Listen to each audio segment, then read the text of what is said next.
Today's best-known rule breakers in business are sharing economy companies like Uber and Airbnb.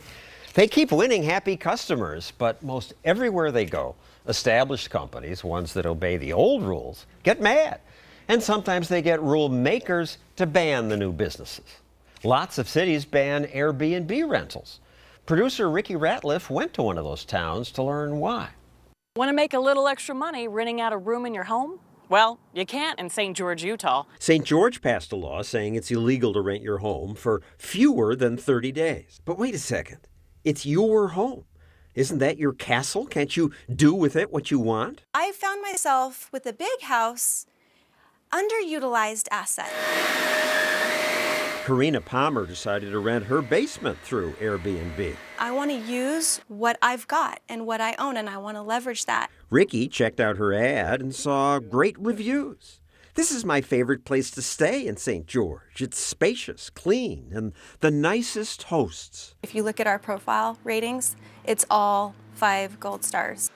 Hey, Ricky, you made it. Hey, Steven. You found us all right? So Ricky decided to stay there. Stephen Palmer gave her the secret code to the door. You just used your code that we gave you to get in. Come on in. I'll show you around. Wow, this is big. Yeah, so you've got the whole basement to yourself. It's locked off from the upstairs, so you won't have any kids coming down here at all. So this is kind of your kitchen area. You've got the microwave here. You can help yourself to any of the food that you find in the fridge. He rents the house for less than $70 a night, and that gets renters a lot. We've got the swimming pool over here. There's towels in the pool house. And if you were to have had kids, your kids are free to play on the jungle gym back there. There's a zip line on the jungle gym. A zip line? Yes. Holiday Inn is a family-friendly hotel chain. But a room here costs much more, and they don't have things like a zip line. I'm surprised that your mayor hasn't found a way to regulate this yet. But why would the Palmers take the risk of renting to a stranger? I could have been some crazy person off the street. Why did you guys let me into your home? Because the sharing economy tells everyone what Ricky's reputation is. Before you travel, you can chat with your host, so you're not meeting a stranger.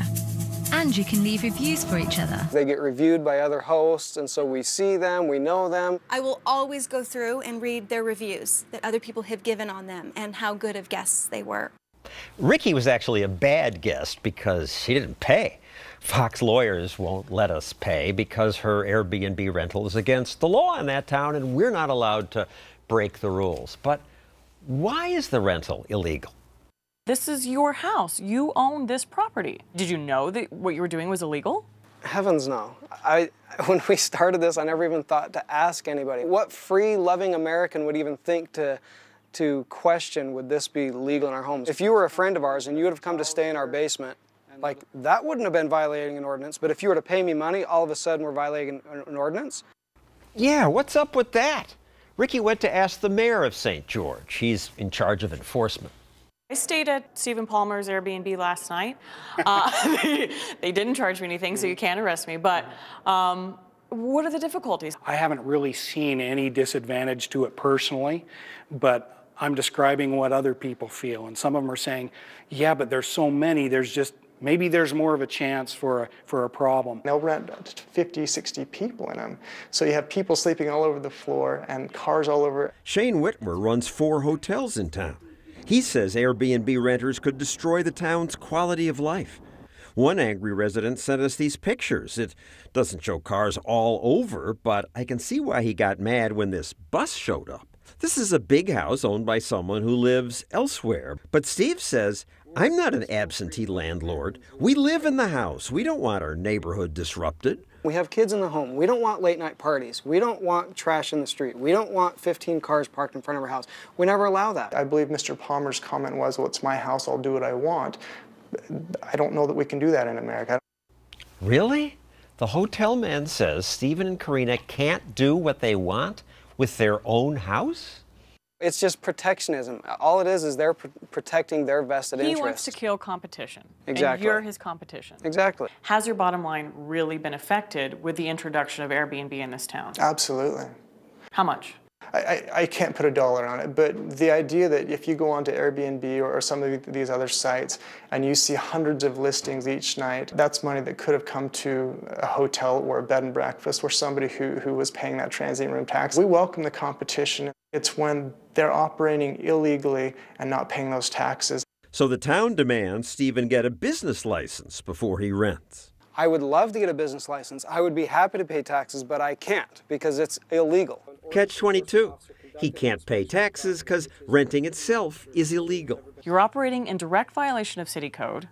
What kind of example are you setting for your kids? I love that my kids help in this whole process. So they go down, they clean the basement, they're making the beds, so they're learning how to work. It's a great way for them to be earning money and to understand, principles of freedom and entrepreneurialism. Up from the bottom. The example that I want to set for my kids is when the government says you can or can't do something, you don't just roll over and say, oh, well, the government has spoken, that's the way it is.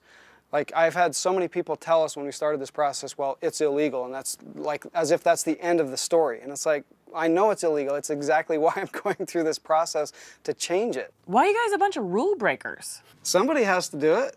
I mean, I don't consider myself a rule breaker. I consider myself a freedom-loving American. And if I'm not violating the rights of somebody else, what right do you have to come and regulate my life?